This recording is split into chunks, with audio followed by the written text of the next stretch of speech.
The Spaniards came to view their crop they could not see it in some places for weeds. The hedge had several gaps in it, where the wild goats had got in and eaten up the corn. Perhaps here and there a dead bush was crammed in, to stop them out for the present, but it was only shutting the stable door after the steed was stolen. Whereas, when they looked on the colony of the other two, there was the very face of industry and success upon all they did. There was not a weed to be seen in all their corn, or a gap in any of their hedges; and they, on the other hand, verified Solomon's words in another place, that the diligent hand maketh rich. For everything grew and thrived, and they had plenty within and without. They had more tame cattle than the others, more utensils and necessaries within doors, and yet more pleasure and diversion too. It is true, the wives of the three were very handy and cleanly within doors, and having learned the English ways of dressing and cooking from one of the other Englishmen, who, as I said, was a cook's mate on board the ship, they dressed their husbands' victuals very nicely and well, whereas the others could not be brought to understand it; but then the husband, who, as I say, had been cook's mate, did it himself. But as for the husbands of the three wives, they loitered about, fetched turtles' eggs, and caught fish and birds; in a word, anything but labour, and they fared accordingly. The diligent lived well and comfortably, and the slothful hard and beggarly; and so, I believe, generally speaking, it is all over the world. But I now come to a scene different from all that had happened before, either to them or to me; and the origin of the story was this. Early one morning there came on shore 5 or 6 canoes of Indians, or savages, call them what you please; and there is no room to doubt they came upon the old errand of feeding upon their slaves. But that part was now so familiar to the Spaniards, and to our men too, that they did not concern themselves about it, as I did; but having been made sensible, by their experience, that their only business was to lie concealed, and that if they were not seen by any of the savages they would go off again quietly, when their business was done, having as yet not the least notion of there being any inhabitants in the island, I say, having been made sensible of this, they had nothing to do but to give notice to all the 3 plantations to keep within doors, and not show themselves, only placing a scout in a proper place, to give notice when the boats went to sea again.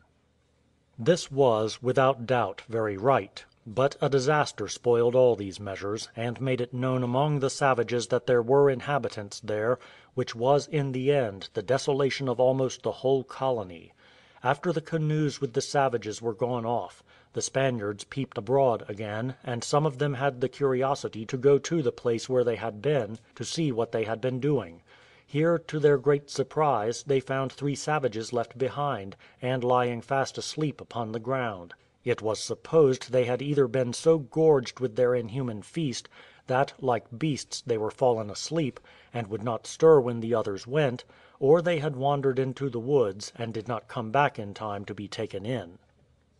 The Spaniards were greatly surprised at this sight, and perfectly at a loss what to do. The Spaniard governor, as it happened, was with them, and his advice was asked, but he professed he knew not what to do.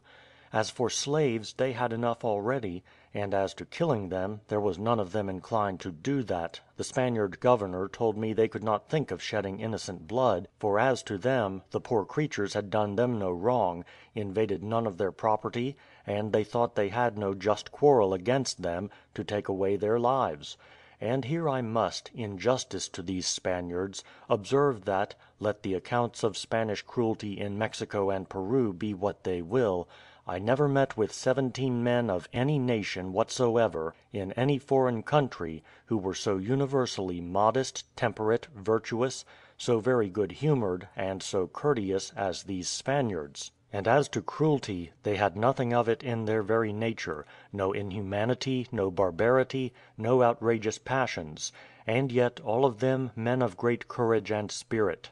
Their temper and calmness had appeared in their bearing the unsufferable usage of the 3 Englishmen, and their justice and humanity appeared now in the case of the savages above.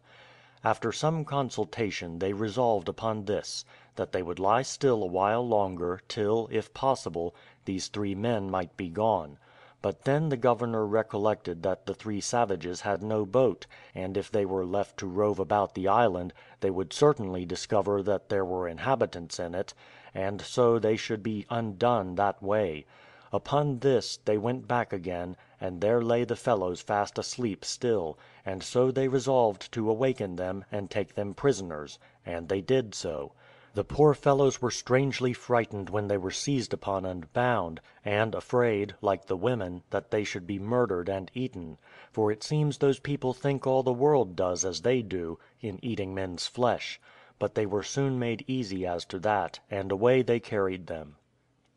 It was very happy for them that they did not carry them home to the castle, I mean to my palace under the hill; but they carried them first to the bower, which was the chief of their country work, such as the keeping the goats, the planting the corn, etc. And afterward they carried them to the habitation of the 2 Englishmen. Here they were set to work, though it was not much they had for them to do, and whether it was by negligence in guarding them, or that they thought the fellows could not mend themselves, I know not; but one of them ran away, and, taking to the woods, they could never hear of him any more. They had good reason to believe he got home again soon after in some other boats or canoes of savages who came on shore 3 or 4 weeks afterwards, and who, carrying on their revels as usual, went off in 2 days' time. This thought terrified them exceedingly, for they concluded, and that not without good cause indeed, that if this fellow came home safe among his comrades, he would certainly give them an account that there were people in the island,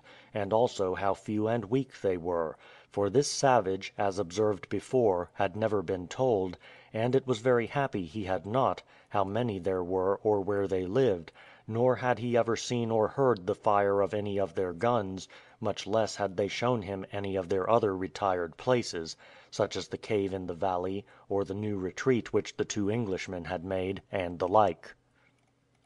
The first testimony they had that this fellow had given intelligence of them was, that about 2 months after this 6 canoes of savages, with about 7, 8, or 10 men in a canoe, came rowing along the north side of the island, where they never used to come before, and landed, about an hour after sunrise, at a convenient place, about a mile from the habitation of the 2 Englishmen, where this escaped man had been kept. As the chief Spaniard said, had they been all there the damage would not have been so much, for not a man of them would have escaped. But the case differed now very much, for 2 men to 50 was too much odds. The 2 men had the happiness to discover them about a league off, so that it was above an hour before they landed, and as they landed a mile from their huts, it was some time before they could come at them.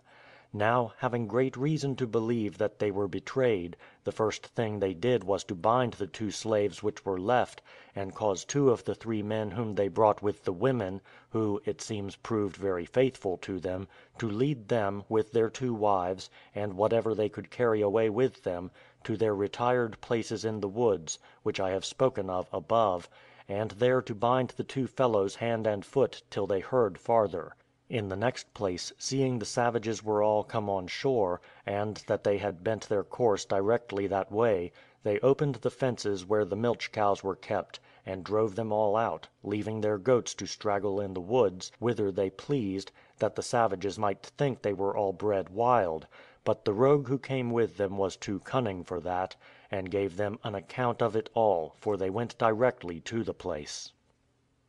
When the 2 poor frightened men had secured their wives and goods, they sent the other slave they had of the 3 who came with the women, and who was at their place by accident, away to the Spaniards with all speed, to give them the alarm, and desire speedy help; and in the meantime they took their arms and what ammunition they had, and retreated towards the place in the wood where their wives were sent, keeping at a distance, yet so they might see, if possible, which way the savages took. They had not gone far but that from a rising ground they could see the little army of their enemies come on directly to their habitation, and in a moment more could see all their huts and household stuff flaming up together, to their great grief and mortification; for this was a great loss to them, irretrievable indeed for some time. They kept their station for a while, till they found the savages, like wild beasts, spread themselves all over the place, rummaging every way,